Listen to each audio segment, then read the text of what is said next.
D G I S P R की press conference और साबिक D G I S I Faiz Hamid के military court से सजा के बाद पाकिस्तान तहरीक इंसाफ की सियासी मुश्किलात बढ़ रही हैं।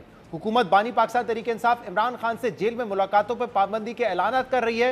वुज़रा 9 मई के केसेस में बानी पाकिस्तान तहरीक इंसाफ इमरान खान की सजा के दावे कर रहे हैं, जबकि एस्टैब्लिशमेंट के करीब समझे जाने वाले सेनेटर फैसल वावडा ये दावा कर रहे हैं कि फैज हमीद अब 9 मई के केसेस में इमरान खान के खिलाफ गवाही देंगे। जबकि दूसरी तरफ पाकिस्तान तहरीक इंसाफ की मरकजी क़यादत ने DGISPR की प्रेस ब्रीफिंग के बाद इस्लामाबाद में प्रेस कॉन्फ्रेंस करते हुए मुफाहमाना लबो लहजा इख्तियार किया था और ये कहा था कि वो तसादुम नहीं चाहते, इसलिए ईंट का जवाब पत्थर से नहीं देंगे। लेकिन अहम बात यह है कि मरकजी क़यादत के बरक्स पाकिस्तान तहरीक इंसाफ खैबर पख्तूनख्वा की क़यादत इस प्रेस कॉन्फ्रेंस के बाद से मुसलसल जहराना मूड में नजर आ रही है। सूबाई क़यादत की तरफ से अवामी जलसों में सख्त तनकीद की जा रही है और कारकुनों के जज्बात को उभारा जा रहा है। पिछले हफ्ते पाकिस्तान तहरीक इंसाफ की सूबाई क़यादत ने पेशावर के जलसे में DGISPR की प्रेस कॉन्फ्रेंस पर सख्त रद्द-ए-अमल दिया था, जबकि आज कोहाट में अवामी जलसे से खिताब में वजीर आला सोहेल आफरीदी ने कारकुनों को डी चौक की जानिब मार्च करने के लिए तैयार रहने की हिदायत की है। सोहेल आफरीदी ने कहा कि बानी PTI ने जेल से आज़ादी या मौत का पैगाम दिया है, इसलिए इस बार हम कफन पहनकर डी चौक जाएंगे और या तो मारे जाएंगे या आज़ादी लेकर आएंगे। हल क्या है? आप लोग डी चौक कर रहे हैं। कुछ टाउट्स जो रात को मीडिया पर बैठते हैं वो हमें डराते हैं कि गोलियां चलाई जाएगी, गोलियां मारी जाएगी। डरते हो? इमरान खान का जेल से पैगाम भी आ चुका है कि आजादी या मौत। तो अगर हम इस दफा जाएंगे तो या कफन में वापस आएंगे और या आजादी लेकर आएंगे। आप लोगों ने तैयार रहना है। इमरान खान साहब ने ये जिम्मेदारी, चाहे वो मुज़ाकरात की हो या एहतजाज की हो, वो तहरीके तहफ़्फ़ुज़ आईन पाकिस्तान के महमूद अचकज़ई साहब और अल्लामा नासर साहब को दी है। मैंने बज़ाते खुद उनसे मुलाकात की है और हर किस्म के ताउन की यकीन दहानी कराई है। तो इंशाल्लाह जब भी उनकी तरफ से कॉल आएगी आप सब ने तैयार रहना है इंशाल्लाह ताला। पाकिस्तान तहरीक इंसाफ की मरकजी क़यादत और सूबाई क़यादत इस वक्त अलग अलग पॉलिसी पर गामज़न नजर आ रही है। इसी तरह पाकिस्तान तहरीक इंसाफ की सियासी कमेटी से बड़े नामों के निकाले जाने के बाद पार्टी के अंदर से तनकीद हो रही है, जबकि पार्टी के लॉयर्स विंग में भी इस वक्त तकसीम नजर आ रही है, जिसके असरात कल होने वाले पाकिस्तान बार काउंसिल के इलेक्शन में भी देखे गए, जहां पाकिस्तान तहरीक इंसाफ की हिमायत याफ्ता वकला पाकिस्तान बार काउंसिल की 23 नशिस्तों में से सिर्फ 7 पर जीत सकी है, जबकि बाकी 16 नशिस्तें हुकूमती हिमायत वकला ने जीती हैं।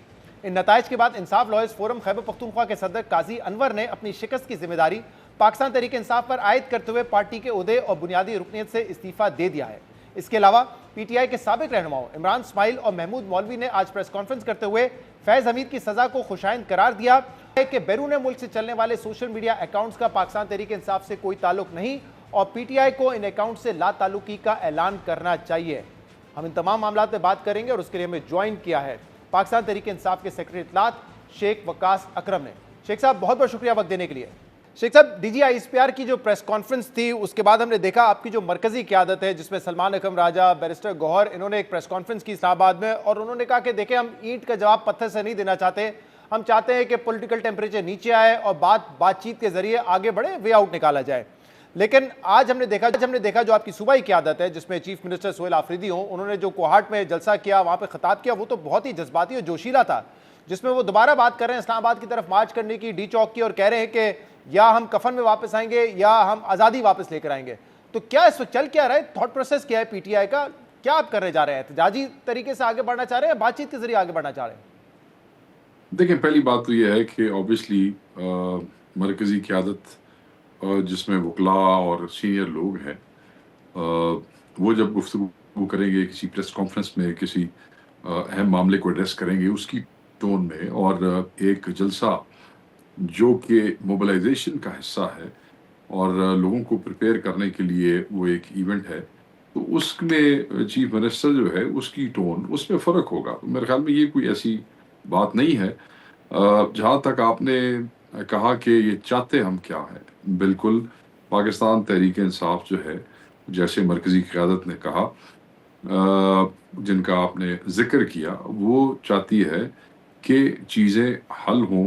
इमरान खान साहब नाहक कैद हैं, उनको रिहाई दी जाए, उससे पहले फौरी उनसे मुलाकातों का सिलसिला बहाल किया जाए, فالوئنگ دی کورٹ آرڈرز.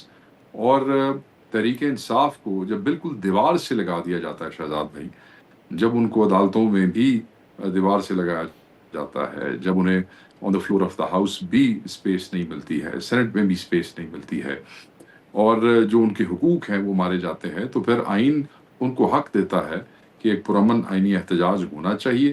اور وہ ہمیشہ آخری جو ہے کیا اسے کہتے ہیں ریزورٹ ہوتا ہے. جب آدمی کے سارے راستے بند کر دیے جائیں تو پھر وہ احتجاج کی طرف آتا ہے. تو کیونکہ وہ بڑے عرصے سے جب سے وہ چیف منسٹر بنے ہیں، وہ ایک موبلائزیشن کے حوالے سے ایک کیمپین کر رہے ہیں، مختلف انہوں نے جلسے کیے ہیں، تو یہ جلسہ بھی اسی کیمپین کا حصہ تھا. اوبیسلی وہاں جو خیبر پختونخوا میں ورکر ہے جی وہ ایکسپیکٹ کرتا ہے آفٹر علی امین جو لاسٹ موبلائزیشن ہوئی تھی 26 تاریخ کو، کہ اس قسم کی کوئی موبلائزیشن ہوگی. تو پھر وہ میرے خیال میں جلسے میں تقریر جو ہے وہ الفاظ جو ہے وہ اس کی وہ کرتے ہیں. تو یہ جو سپورٹرز ہیں آپ کے خیبر پختونخوا میں، ان کے دباؤ میں پھر آپ کہہ رہے ہیں کہ اس قسم کی تقاریر کی جاتی ہیں، اور اگر دباؤ میں کی جاتی ہیں تو پھر امیدیں تو ان کی بڑھائی جا رہی ہیں کہ چلیں ہم اسلام آباد کی طرف بھی جائیں گے. جبکہ میرے خیال سے جو علیمہ خان صاحب ہے وہ تو بتا چکی ہے کہ عمران خان نے کہا ہے کہ اسلام آباد کی طرف آنے کا سوچے گا بھی مت، کیونکہ آبویسلی ان کی طرف سے جو حکومت کی طرف سے ریاکشن آئے گا وہ بہت خطرناک ہو سکتا ہے.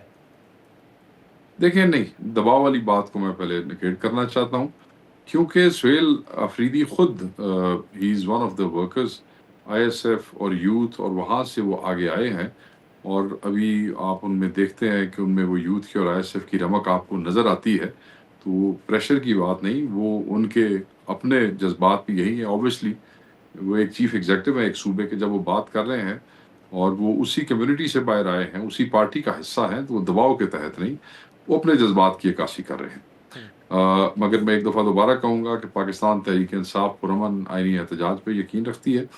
جہاں تک آپ نے علیمہ باجی کی بات کی ہے، آپ کو یاد ہوگا کہ انہوں نے کہا تھا کہ عمران خان صاحب نے کہا ہے کہ آپ تیاری پکڑیں اڈیالہ کے سامنے. تو اس دن سے پھر یہ موبلائزیشن کی تیاری جو ہے وہ کر رہے ہیں. اور آپ کہہ رہے ہیں کہ یہ جو اس وقت جلسوں کا سلسلہ ہے خیبر پختونخوا میں، یہ موبلائزیشن ہے، یہ آپ لوگوں کو پریپیئر کر رہے ہیں کہ کسی وقت بھی احتجاج کرنا پڑ سکتا ہے، یہ تیاری اسی کی ہے؟ دیکھیں سر، بات یہ ہے کہ ہمیشہ جو بھی موبلائزیشن ہوتی ہے نا جی، وہ کے پی ہی لیڈ کرتا ہے، کے پی آرگنائز کرتا ہے. پنجاب میں نہ ہماری حکومت ہے اور فسطائیت اپنے عروج کے اوپر ہے. آپ یہ دیکھیں کہ اڈیالہ میں رات 2:30 بجے عمران خان کی نہتی بہنوں کے اوپر کتنے ہارڈلی 30 آدمی ہوں گے، ان پہ کس طریقے سے پانی جو ہے وہ پھینکا گیا اور کس طریقے سے ان کو وہاں سے ریموو کیا گیا. ہمارے ورکرز کی گاڑیاں، ان کی گاڑیوں کی چابیاں، بندے وہاں سے گرفتار ہوئے. کئی بندے جو ہیں وہ کل پرسوں جا کے وہاں سے وہ ریلیز ہوئے. تو الٹیمیٹلی یہ سارے کا سارا جو ہے یہ لیڈ جو ہے کے پی نے ہی کرنا ہوتا ہے.